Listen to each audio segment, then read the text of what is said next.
권영진 시장이 15일 코로나19 종식을 위한 대시민 담화문을 발표했습니다. 대구시 재난안전대책본부가 지난 12일 신천지 대구교회와 간부 사택 등 4곳에 대한 첫 행정 조치를 실시했습니다. 시청자 여러분 안녕하십니까? 행복한 시민 자랑스런 대구입니다의 이정윤입니다. 첫 소식 전해드립니다. 권영진 시장이 15일 코로나19 종식을 위한 대시민 담화문을 발표했습니다. 권 시장은 지난 한 달여 시간을 돌아보며 의료인들의 눈물겨운 사투와 정부의 적극적인 지원을 이끈 정세균 국무총리, 위기에 강한 대구 시민의 놀라운 저력으로 대구가 코로나19와의 싸움에서 이길 수 있다는 희망을 만들고 있다고 전했습니다. 하지만 다중이용시설에서의 집단 위험이 여전한 만큼 3월 28일까지 모든 방역 역량을 집중하고 코로나19 상황을 방역대책 통제하에 있는 확실한 안정기로 만들어 나가겠다고 말했습니다. 권 시장은 시민들에게 외출 자제와 모임 중단 등 자율 통제를 더욱 강화해 줄 것과 의심 증상 발현 시 빠른 시간 내 질병관리본부나 가까운 보건소에 전화해 진단검사를 받아달라 요청했습니다. 또 완치자나 자가격리 중 음성 판정을 받아 격리 해제된 이후에도 스스로 건강 상태를 체크하고 사회적 거리두기에 적극 동참해 줄 것을 강조했습니다. 끝으로 대구시는 비상한 수단으로 시민들의 고통과 아픔을 덜고 황폐화된 대구 경제를 빠르게 회생시킬 수 있도록 모든 역량을 쏟아붓겠다고 말했습니다. 대구시 재난안전대책본부가 지난 12일 신천지 대구교회와 간부 사택 등 4곳에 대한 첫 행정 조치를 실시했습니다. 이번 조사는 시 공무원과 경찰, 역학조사관 등 2개 반 100여 명으로 구성된 조사반이 대구지방경찰청의 인력과 기술, 장비 등 행정 지원을 받아 진행됐습니다. 조사반은 신천지 대구교회 지하 1층에서 9층까지 시설물 전체에 있는 컴퓨터와 CCTV 기록 영상, 조직 구성 현황, 회원 정보, 부동산 현황 등 관련된 일체의 자료를 조사하고 총 187건의 자료를 영치했습니다. 또 간부 사택 4곳도 조사를 진행해 컴퓨터에 저장된 교인 명부, 시설 관련 자료를 일부 확보했고 노트북 등 일부는 정밀 조사를 위해 영치했습니다.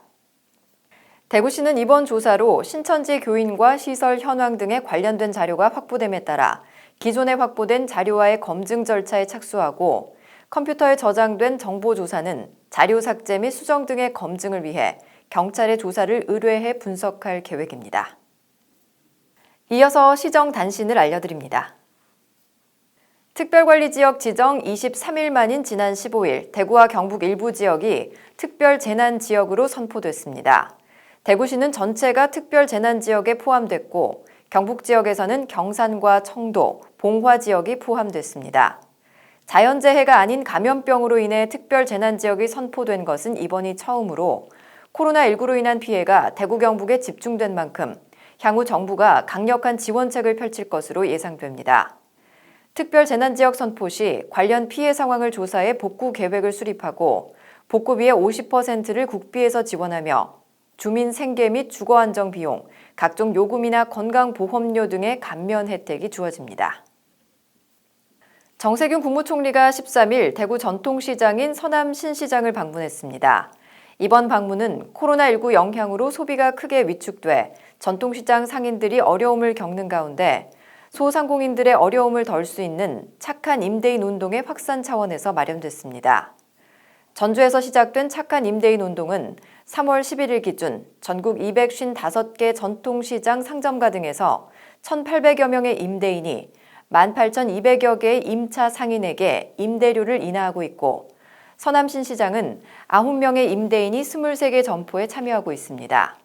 정 총리는 착한 임대인 운동에 동참한 임대인들에게 고마움을 전하고 전통시장 내 상인들을 만나 경영부담 완화 방안 등에 대한 의견을 들었습니다. 정세균 국무총리가 13일 서구 비산 7동 행정복지센터를 방문해 취약계층 돌봄 현황을 점검하고 인근 쪽방촌에서 생활하는 독거노인 가정을 방문했습니다. 정 총리는 일선 공무원과 자원봉사자들의 노고에 감사하며 취약계층은 감염병과 생계 위협을 동시에 받는 상황이라며 도움의 사각지대가 생기지 않도록 현장에서 세심하게 챙겨달라고 당부했습니다. 이날 정세균 국무총리는 쪽방에서 홀로 지내는 어르신 가정을 방문해 생필품과 의료 물품 등을 전달하며 어려운 때지만 정부가 노력하고 있는 만큼 용기와 희망을 잃지 마시라 위로했습니다.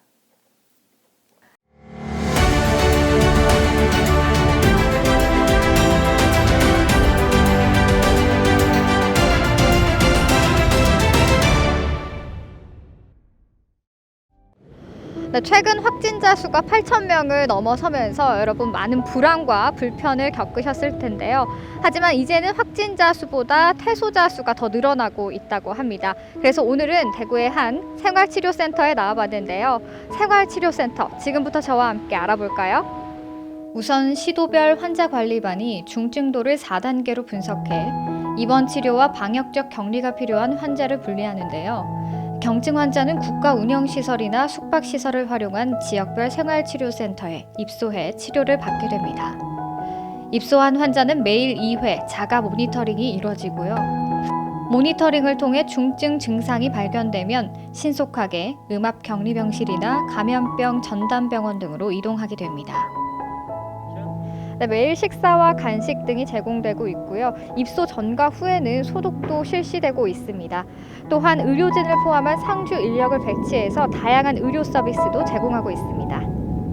이 외에도 환자들의 심신 안정을 위해 통합 심리 지원을 운영하고 상담 지원을 하고 있으며 응급 상황을 대비해 생활치료센터와의 최단 거리에 상급 지정병원을 지정하고 치료센터 내 상시적 의료인단을 구성하는 등 의료체계를 구비했습니다.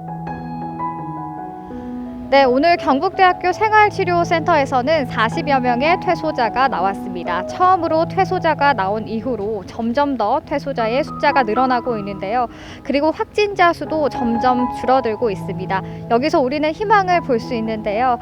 개인 위생과 이동 최소한을 통해서 하루빨리 코로나를 극복해내길 바랍니다.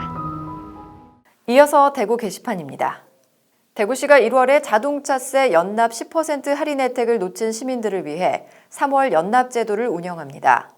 이달 31일까지 연납하는 경우 연간 자동차세의 7.5% 할인 혜택을 제공합니다. 연납을 원하는 납세자는 자동차 등록지 관할 구군청 세무부서에 전화나 방문, 대구 사이버지방세청 및 위텍스에서 인터넷으로 신청 후 납부하면 됩니다. 기쁨은 나누면 배가 되고 고통은 나누면 반이 된다 합니다. 나보다 어려운 이웃들에게 온정의 손길을 보태며 모두가 함께 이겨내는 3월 되시길 바랍니다. 뉴스를 마칩니다. 시청해주신 여러분 고맙습니다.